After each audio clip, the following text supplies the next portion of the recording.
Hello everyone, welcome back to Sriteju's kitchen. ఈరోజు మన ఛానల్లో ఒక టేస్టీ బ్రేక్ఫాస్ట్ రెసిపీని చూడబోతున్నాము. ఈ రెసిపీ కోసం మనం ఎలాంటి పప్పులు వాడటం లేదు, కేవలం బియ్యంతో మాత్రమే బ్రేక్ఫాస్ట్ని ప్రిపేర్ చేసుకోబోతున్నాము. ఈ రెసిపీని మీరు కూడా ఒకసారి కంప్లీట్గా చూసి ట్రై చేయండి, అలాగే మీకు డెఫినెట్గా నచ్చుతుంది. టేస్ట్ అయితే చాలా చాలా బాగుంటుంది. ఇక ఈ టేస్టీ బ్రేక్ఫాస్ట్ పొంగనాలు ఎలా తయారు చేయాలో చూసేద్దాము. దీనికోసం ముందుగా ఒక బౌల్ని తీసుకోండి. దీంట్లోకి 2 కప్పులు రైస్ని తీసుకోవాలి. నేను దోశ రైస్ను యూజ్ చేస్తున్నాను, మీరు ఏ రైస్ అయినా వాడుకోవచ్చు. ఈ రైస్ని 2-3 సార్లు వాటర్తో శుభ్రంగా వాష్ చేసుకుని పెట్టుకోవాలి. ఇలా వాష్ చేసుకున్న తర్వాత దీంట్లోకి 1/2 కప్పు సగ్గుబియ్యం యాడ్ చేసుకోవాలి. అలాగే 1/2 కప్పు మీడియం సైజు పోహాని యాడ్ చేస్తున్నాను. ఎలాంటి అటుకులైనా పర్వాలేదు, మీ దగ్గర ఏ అటుకులు ఉంటే వాటిని వాడుకోవచ్చు. తర్వాత 1 టేబుల్ స్పూన్ మెంతుల్ని కూడా యాడ్ చేయండి, టేస్ట్ చాలా బాగుంటుంది. ఇవన్నీ వేసిన తర్వాత మరొకసారి వాటర్ వేసి వాష్ చేయాలి. ఇలా వాష్ చేసిన తర్వాత దీంట్లోకి 1 కప్పు పెరుగుని యాడ్ చేయండి. అంటే 2 కప్పుల రైస్కి 1 కప్పు పెరుగు అయితే సరిపోతుంది. అలాగే వాటర్ని కూడా 1/2 కప్పు యాడ్ చేయండి. ఏ కప్పుతో అయితే మనం పెరుగు తీసుకున్నామో అదే కప్పుతో 1/2 కప్పు వాటర్ని యాడ్ చేయాలి, ఇంకా ఎక్కువ వాటర్ని యాడ్ చేయొద్దు. ఇలా వాటర్ని యాడ్ చేసిన తర్వాత అంతా ఒకసారి బాగా మిక్స్ చేసుకుని మూత పెట్టి 4 to 6 అవర్స్ నానబెట్టాలి.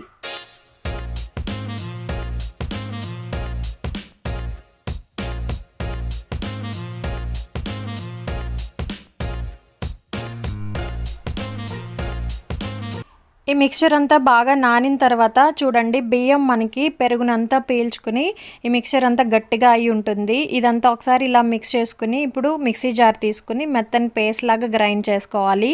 ఇలా గ్రైండ్ చేసేటప్పుడు వాటర్ని అసలు యాడ్ చేయొద్దు.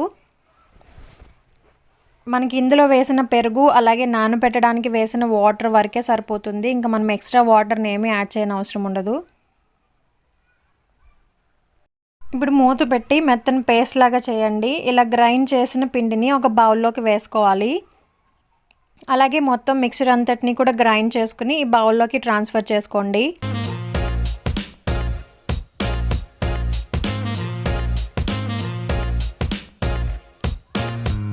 చూడండి, గ్రైండ్ చేసిన తర్వాత టెక్స్చర్ మనకి ఇలా ఉండాలి, అంటే చాలా సాఫ్ట్గా గ్రైండ్ చేసుకుని పెట్టుకోవాలి. ఇప్పుడు ఈ పిండిలోకి ఒక పెద్ద సైజు ఆనియన్ని చిన్న ముక్కలుగా కట్ చేసి వేసుకోండి. ఈ ఆనియన్ మనకి మంచి టేస్ట్ని ఇస్తుంది పొంగనాలకి. అలాగే మీ కారానికి తగ్గట్టుగా పచ్చిమిర్చిని యాడ్ చేసుకోండి. నేను 4 పచ్చిమిర్చిని చిన్న ముక్కలుగా కట్ చేసి వేస్తున్నాను. అలాగే ఒక పెద్ద సైజు క్యారెట్ని తురుము చేసి ఇలా యాడ్ చేసుకోవాలి. క్యారెట్ ఇష్టం లేని వాళ్ళు స్కిప్ చేసుకోవచ్చు. తర్వాత సన్నగా తరిగిన కొత్తిమీరని యాడ్ చేసుకోవాలి. అలాగే రుచికి సరిపడా సాల్ట్ని యాడ్ చేయండి. తర్వాత దీంట్లోకి ఒక పించ్ వంట సోడాని యాడ్ చేయండి. ఈ సోడా యాడ్ చేయడం వల్ల పొంగనాలు బాగా సాఫ్ట్గా టేస్ట్ బాగుంటాయి. ఒకవేళ మీరు పొంగనాలు వేసుకోవడానికి టైం పడుతుంది అనుకుంటే వేసుకునే ముందర మాత్రమే సోడాని యాడ్ చేయండి. ఇలా వంట సోడాని యాడ్ చేసి పిండిని పక్కన పెట్టొద్దు, టేస్ట్ మారిపోతుంది. ఇప్పుడు పొంగనాలు పాత్ర పెట్టుకొని హీట్ చేసుకోవాలి. దీంట్లోకి ఆయిల్ వేసి స్ప్రెడ్ చేసుకోవాలి.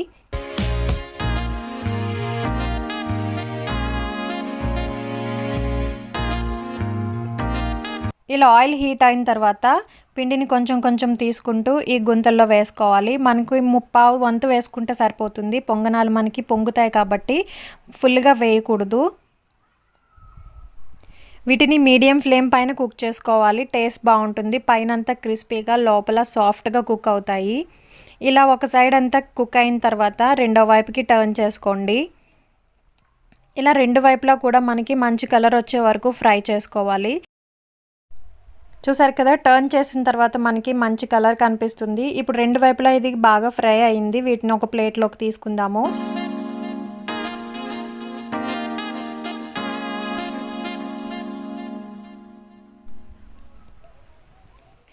ఇలా మళ్ళీ పొంగనాలని వేసుకోవడానికి కొంచెం ఆయిల్ని యాడ్ చేసుకుని ఈ ఆయిల్ అంతా స్ప్రెడ్ చేసుకోవాలి. ఇప్పుడు దీంట్లోకి ముందు చెప్పినట్టుగా 1/2 వంతు వరకు పిండిని ఫిల్ చేసుకుని మీడియం ఫ్లేమ్ పైన రోస్ట్ చేసుకోవాలి. ఇలా పొంగనాలు వేసేటప్పుడు ప్రతిసారి కూడా పిండిని మిక్స్ చేస్తూ వేసుకోండి.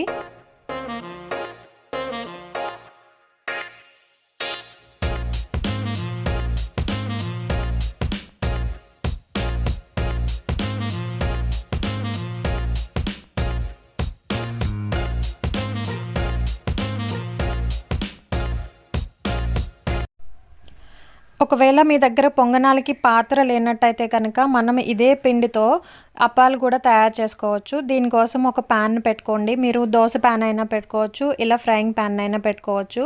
దీంట్లోకి కొంచెం ఆయిల్ యాడ్ చేసుకుని ఆయిల్ హీట్ అయిన తర్వాత 2 గరిటెలు ఈ బియ్యం పిండిని వేసుకోండి. ఇలా వేసి ఒకసారి లైట్గా స్ప్రెడ్ చేసుకొని మీడియం ఫ్లేమ్ పైన రోస్ట్ చేసుకోవాలి.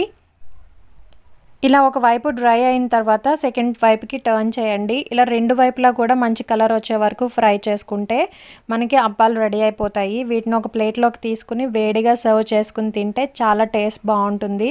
అలాగే ఈ అప్పాలు లేదా పొంగనాల్ని మీరు ఏ చట్నీతో అయినా తినొచ్చు. కోకోనట్ చట్నీ అలాగే పల్లి చట్నీ, ఏ చట్నీ కాంబినేషన్ అయినా చాలా బాగుంటుంది. ఇలా పొంగనాలు వేసుకున్న వెంటనే వేడిగా సర్వ్ చేసుకోండి. టేస్ట్ అయితే చాలా చాలా బాగుంటుంది. మన టేస్టీ బ్రేక్ఫాస్ట్ పొంగనాలు రెడీ అయిపోయాయి. మీకు ఈ రెసిపీ నచ్చిందని అనుకుంటున్నాను. మీకు నచ్చినట్టయితే లైక్ చేయండి. అలాగే ఒకసారి మీరు ట్రై చేసి మీకు ఎలా వచ్చిందో మాకు కామెంట్లో తెలియచేయండి. ఈ రెసిపీని మీ ఫ్రెండ్స్ అండ్ ఫ్యామిలీ మెంబర్స్తో షేర్ చేయండి. Thanks for watching.